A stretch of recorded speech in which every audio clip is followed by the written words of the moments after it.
The Rhinoceros Horn and the Path of Solitude. Long ago, a great teacher spoke of strength, not the strength of muscle or force, but the strength of wisdom and solitude. He told a story.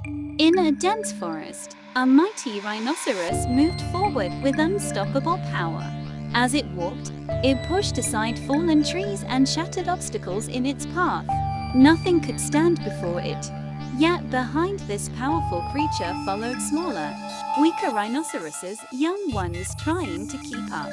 When the great rhinoceros cast aside the heavy trunks, they fell backward, crushing those who followed too closely. The strong pressed on, but the weak were left behind.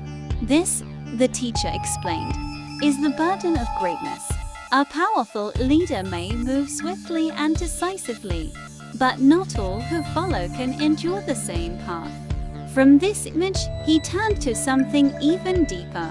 The rhinoceros has only one horn.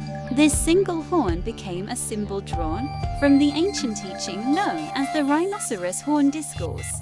It represents the path of solitude, to walk alone, to practice alone, to stand firm without dependence. Because when two bracelets are worn on one wrist, they strike against each other and make noise. But a single bracelet rests in silence. So too with people. Where there are many, there is talk, disagreement, conflict, distraction. But one who walks alone like the rhinoceros moves in quiet clarity. In the long history of the world, there have been rare beings who followed this solitary path to its highest end. They are known as Paksika Buddhas, individually awakened ones.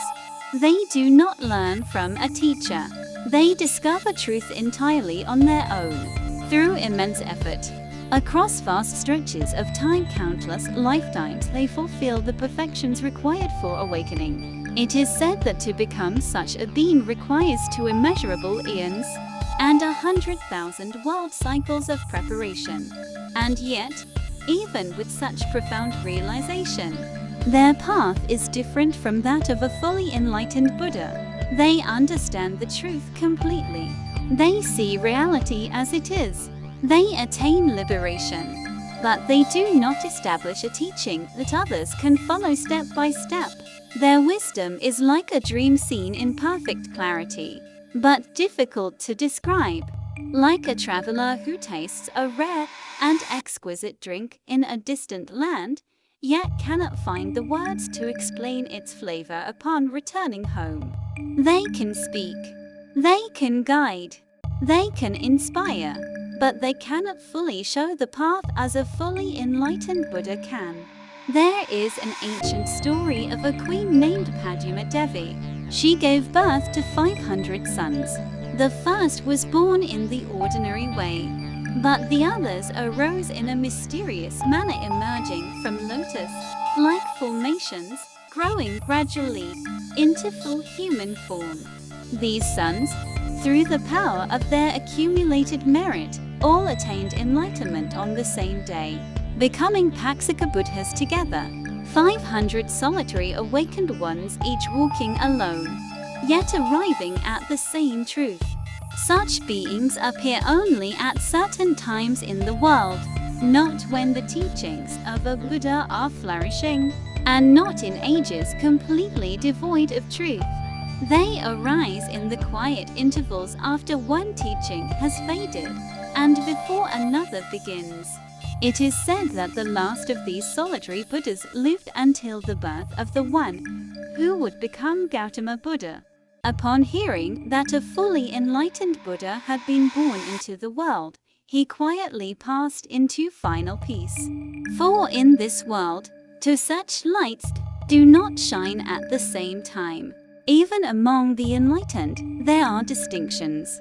A fully enlightened Buddha discovers the path and teaches it to the world. A Paksika Buddha discovers the path, but walks it alone. And yet both reveal the same truth, that liberation is possible. To explain this, the teacher told one final story. A crow once found the carcass of a great elephant floating down a river. There was abundant food. endless water, comfort beyond measure. The crow settled there, content and unafraid. But slowly, the river carried the carcass farther and farther, until it reached the vast, open ocean. There, the carcass began to rot and sink, and the crow, surrounded by nothing but endless water, had nowhere to go.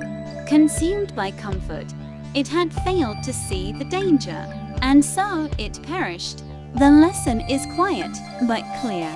Attachment even to comfort can lead to ruin. Companionship, though comforting, can bring distraction. And strength, if not guided by wisdom, can leave others behind. So the ancient teaching remains: walk carefully, see clearly, and when the time comes, walk alone. Like the rhinoceros horn,